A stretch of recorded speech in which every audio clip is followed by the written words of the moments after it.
আজকের এই ভিডিওটা একটি শিক্ষণীয় ভিডিও। পোকো C3 বা C31, রেডমি 9A 9i এই সেটগুলোর জন্য মানে কম্প্যাটেবল eMMC চাই, আর eMMCর ডাম্প হলে খুব ভালো হয়, eMMCর ডাম্প ফাইল হলে খুব ভালো হয়। তো যদি ডাম্প ফাইল না থাকে তাহলে মিডিয়াটেক যে পোর্টের জন্য আমরা যে টিক্সটা ইউজ করি সেটাকে করব। করার পরে eMMCটাকে বোর্ডে লাগিয়ে এর আগে একটু কথা বলিনি, যদি ড্রাম ফাইল থাকে তো ড্রাম ফাইলে EXD CXD বুট 1 বুট 2 ইউজার এরিয়া আমার যাই থাক না কেন ওই 64 MB বা 124 বা 256 এরকম দিয়ে রাইট করে দিলেই হবে, কোনো অসুবিধা হয় না। তো যে জন্য ভিডিওটা করাই সেটাকে নিয়ে আবার আমি সমস্যায় পড়েছি। তো এটার CM2 দিয়ে এর যে রেডমি 9A 9i এই সমস্ত যে ফাইলটা ছিল আমার কাছে, আমি ওটাও ভিডিওর মধ্যে নেওয়ার চেষ্টা করব। তার আগে দেখে নিই এখানে আমার IMEI এসেছে কিনা। IMEI এর জন্য না, এখন আসেনি, তবে এবার হয়ে যাবে। ইঞ্জিনিয়ারিং ফাইল কোনোভাবেই এটা নিচ্ছিল না। তো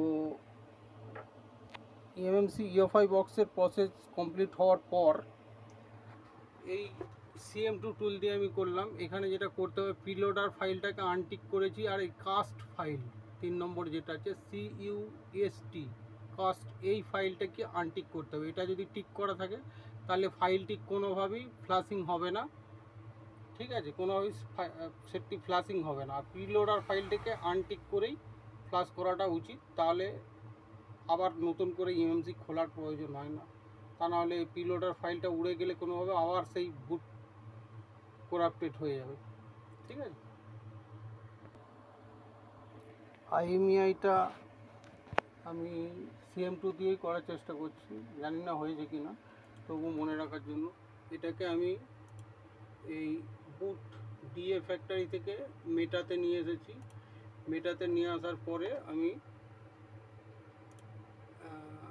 এটাতে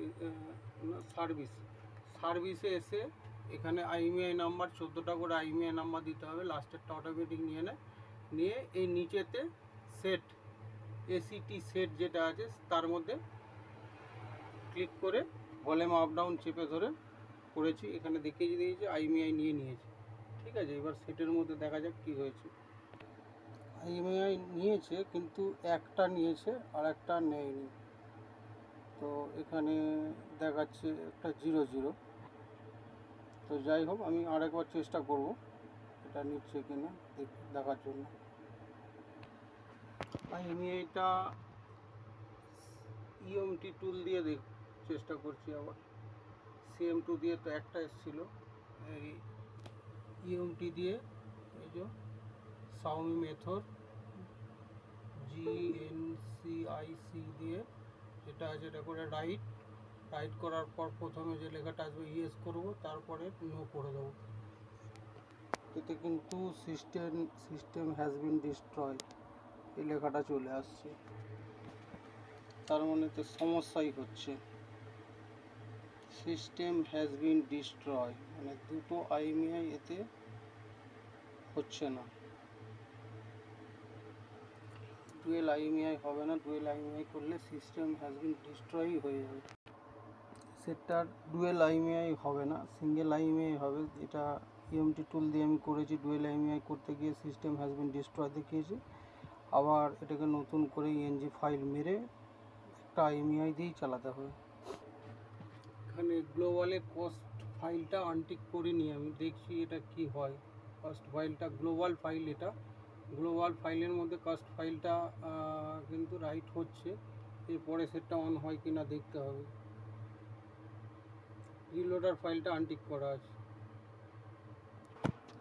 গ্লোবালের মধ্যেও যদি এই কাস্ট ফাইলটাকে দিয়ে ফ্ল্যাশিংটা করা হয় তাহলে সেট অন হবে না, এটা মনে রাখতে হবে। কাস্ট ফাইলটাকে আনটিক করে তবেই ফ্ল্যাশিং করতে হবে। এখন আমি এটাকে করেছি, সেটটি কিন্তু অন হচ্ছে না কোনো মতেই। মানে ব্লিঙ্কিং করবে, জাস্ট ব্লিঙ্কিং করবে কিন্তু অন হবে না, ভাইব্রেশন হচ্ছে, ব্লিঙ্কিং করলেও অন হবে না।